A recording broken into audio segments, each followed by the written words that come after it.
2 minutes pour comprendre. Aujourd'hui, on parle de la polyarthrite rhumatoïde et on en parle avec une patiente experte.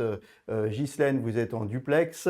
Comment on garde le moral quand on a une polyarthrite rhumatoïde, qui est une maladie qui vous accompagne toute la vie? Alors c'est vrai que c'est pas évident dans la mesure où on a des douleurs qui sont constantes, énormément la nuit. Et je dirais qu'il y a un paradoxe qui est que dès que l'on trouve une petite brèche dans laquelle la douleur n'est plus présente, on ressent une sorte, enfin personnellement, une sorte de bonheur et de joie. Et c'est vrai que moi, j'ai dû me redéfinir justement pour garder le moral, peut-être d'une nature positive, mais est-ce que c'est la PR qui m'a apporté ça? Je ne sais pas.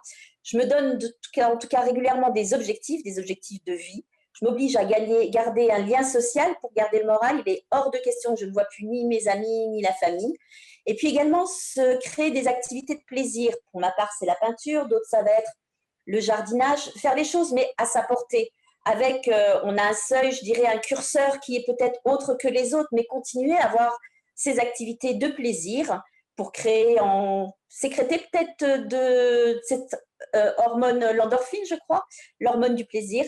Et puis, s'impliquer peut-être dans des associations afin de enfin, d'être utile, puisque notre maladie nous crée une inutilité quelque part.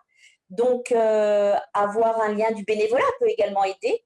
Je pense que garder le moral, c'est aussi garder beaucoup d'humour, garder de l'autodérision, passer peut-être par l'acceptation, la résilience, et peut-être être moins tourné vers soi et plus vers les autres également. Voilà, de l'humour, de l'autodérision, mettre de la richesse dans sa vie, penser aux autres et pas simplement s'apitoyer sur soi-même.